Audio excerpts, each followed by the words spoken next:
Ahí está la guerra, esta guerra arancelaria con sus consecuencias, con sus planes, cada quien con sus respuestas. En México, esperando, así hemos estado desde que Donald Trump llegó a la Casa Blanca. Luis Miguel González. Luis Miguel, ¿cómo estás? Encantado, buenas noches. Muy buenas noches, Raquel López Portillo. Raquel, ¿cómo te va? Muy buenas noches. Muy buenas noches, por acá. Alicia Salgado. Alicia, ¿cómo estás? Muy bien, Manuel, muy buenas noches. Es un tema comercial, económico, son los aranceles, pero sigue siendo el tema de seguridad. Luis Miguel, hoy el próximo embajador de Estados Unidos en México, no descarta ningún escenario y vuelve a poner el dedo en la llaga. Dice que incluso una intervención militar podría ser posible.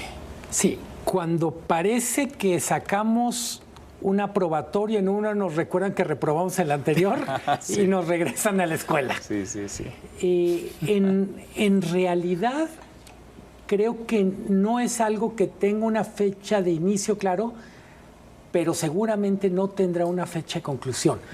Ahora es el 2 de abril porque en teoría se alcanza una resolución, pero pase lo que pase el 2 de abril, ya estamos en el modo renegociación del TEMEC y, vamos a decirlo, ya volvimos al tema donde nos van a extender una cartilla de buen comportamiento en el combate a las drogas o nos la van a negar. Estrellita en la frente un rato, al menos. Al 2 de abril y México dice, bueno, pues hay que esperar, cabeza fría, firmeza.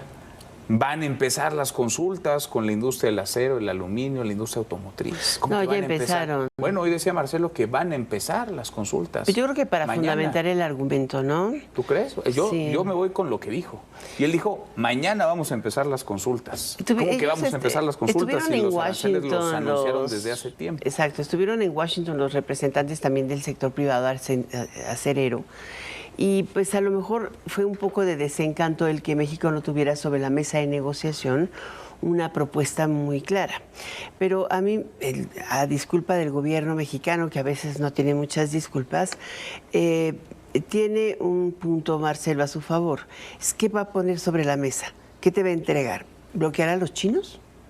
¿Bloquear a Vietnam o Malasia, que es de donde se está importando el acero, inclusive en los Estados Unidos, para sustituir su déficit de producción, no digamos de importación? Entonces, ¿qué va a hacer? ¿Lo regala? Pero si los estadounidenses no ponen nada a cambio, al final de cuentas tienes que esperarte un poco. La diferencia es que tú tienes un tratado a fuerza que te obliga a solo poner aranceles al acero y al aluminio que importas de Estados Unidos. Esa es la diferencia frente a Europa, frente a Canadá y frente al resto del mundo. O sea, sí, ok, te impusieron la cláusula, te pusieron el 25%, pero nosotros tenemos un memorándum de entendimiento del 2019, desde el 2020, se entró en vigor, y ese memorándum establece 3 cosas importantes con las que puedes tener una defensa posible. La primera es que te deberían haber notificado previo antes de subirte el arancel, porque el acuerdo es, si me vuelves a subir el arancel, yo te la subo en igualdad de circunstancia. Te debían haber notificado por escrito y además justificar la causa e irte al panel antes de hacerlo. Hoy puedes irte al panel y además puedes romper el acuerdo. ¿Qué vas a hacer? ¿Vas a romper el Tratado de Libre Comercio? Si tampoco sabes cómo va a ser. ¿Por qué el 2 de abril es tan importante? Porque el 2 de abril le entrega al Departamento de Comercio, al Senado de los Estados Unidos y al Comité de Finanzas y al Comité de Comercio, también a Ways and Means, les entregan la propuesta de comercio exterior con impuestos y con presupuesto del gobierno estadounidense. Esa es la razón fundamental, es una razón política. ¿Esperamos? Esperar. Así nos lo hemos pasado. Esperando. Raquel, ¿cómo lo ves? Esperando, y realmente no podemos hablar de una negociación si, como mencionaba Luis Miguel, cada vez que reprobamos esa fecha de examen, realmente no está habiendo ninguna concesión o algo a cambio. México está prometiendo portarse bien a través del despliegue de 10,000 elementos de la Guardia Nacional, a través de esta extradición, si así se puede decirlo, de los 29 miembros del crimen organizado, pero realmente no estamos recibiendo nada a cambio. Entonces creo que estamos en un momento en el que se había celebrado mucho este actuar político de la presidenta Claudia Sheinbaum, de mesura, de esperar con cabeza fría, pero que en estos momentos, a partir simplemente de este tipo de aranceles, pues ya México está perdiendo. Entonces habrá que ver si hablarle a una base doméstica que le ha funcionado, realmente le funciona en términos económicos, o si bien lo que está haciendo Canadá y la Unión Europea, que es algo que además administraciones de México lo han hecho anteriormente, es precisamente lo correcto responder con aranceles recíprocos y sobre todo justamente en donde más le duele a Trump, ¿no? En estados republicanos, en estados que le puede afectar en las elecciones intermedias y con productos que van desde bebidas alcohólicas, motocicletas, jeans y que realmente puedan generar un impacto. De lo contrario, esperar no está teniendo nada a cambio para nuestro país. Pues sí, ahora me queda la duda y lo hemos platicado aquí en alguna ocasión. ¿Qué pone México sobre la mesa? Es decir, ¿qué espera México obtener? ¿Qué fichas tiene para negociar en esta negociación con Estados Unidos?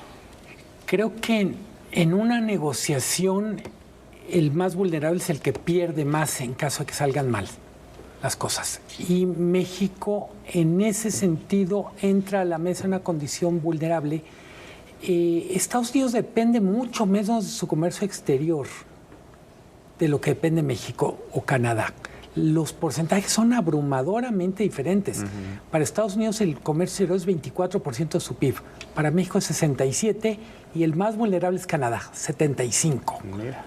Entonces, efectivamente, como dice Alicia, parte de la estrategia al final es ver exactamente qué puedes pedir. Hoy, tú mencionabas el caso del próximo embajador, que fue el policía malo del día, pero el policía bueno es el secretario de Comercio que dice una frase que habrá que decodificar, pero dice, a México y a Gran Bretaña los vamos a tratar mejor. Porque se han portado bien. Porque han demostrado que respetan al presidente Trump. ¿Qué quiere decir eso en los dos sentidos? ¿Qué quiere decir que hemos demostrado que lo respetamos? Y al mismo tiempo, ¿qué quiere decir la promesa de que nos va a ir mejor? Creo que de todos modos, en este poner y quitar aranceles nos están mareando. Lo que digo, la tendencia es muy clara y es de proteccionismo. Ojo, la palabra ahorita no es nearshoring, sino reshoring. Y hay que recordar, nearshoring nos prestaba la pelota para jugar. Sí. Y nos invitaban a los refrescos al medio tiempo.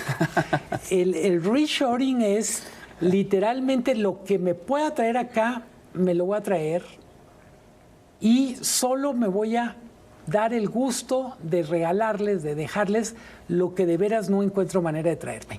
Ese es para mí el peligro. Pues está complicado, está difícil porque tienen muy claro ellos qué quieren, qué buscan en México y acá no me queda muy claro qué quiere México, qué puede negociar México. Por eso te digo que, estoy un poco a diferencia de lo que dijo Raquel, porque te digo, el caso del acero y el aluminio no te invita, o no te permite hacer represalia directa en productos diferentes que no sean acero y aluminio, por el acuerdo preciso que firmamos, o sea, está contenido en una cláusula específica, y si no, no podrías tener posibilidad de retaliation, como le llaman, ¿no?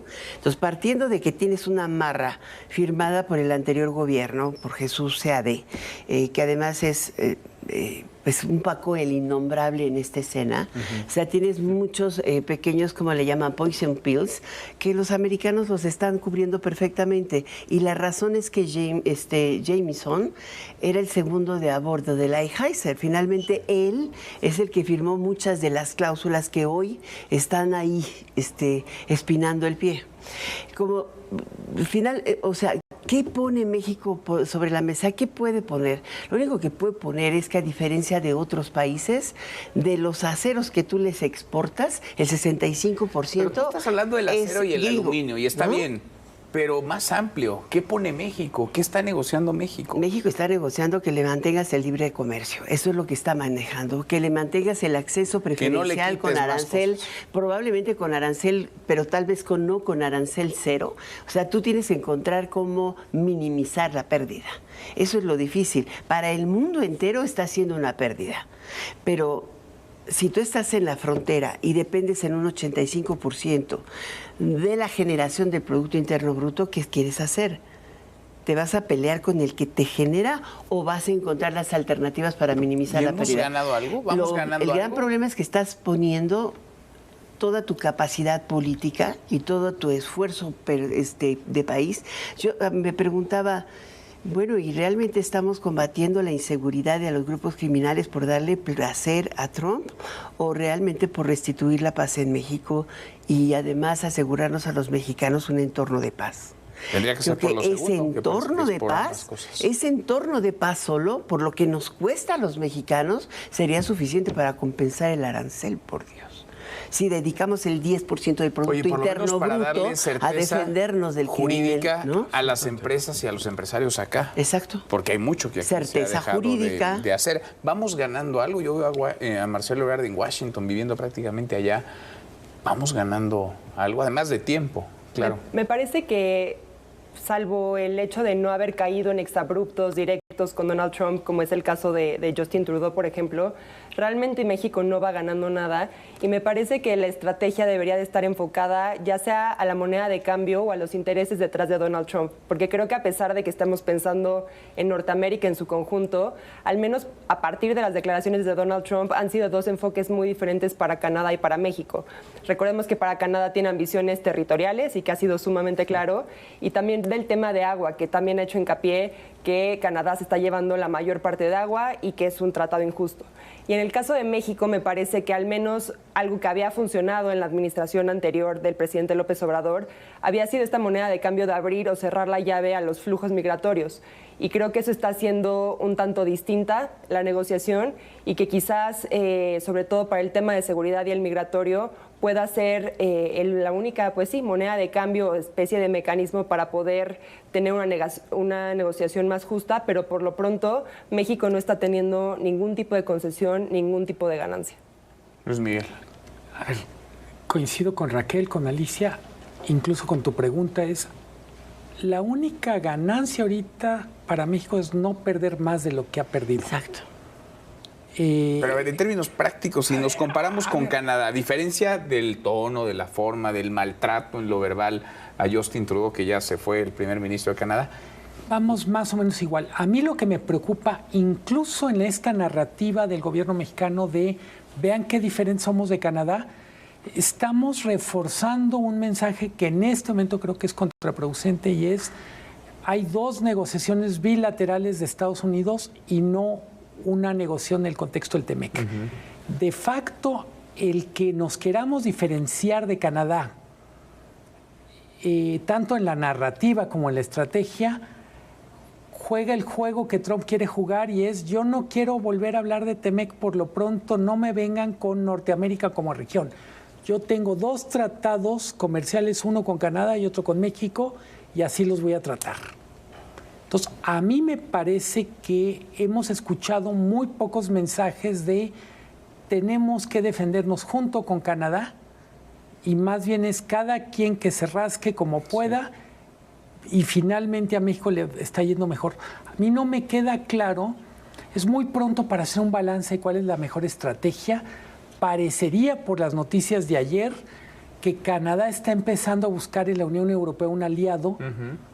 Y México está solo diciendo, si soy el consentido o la consentida del profesor, me van a poner 10. Pues sí, y tratando de saciar al insaciable, ¿no? De llenarle el ojo a Donald Trump.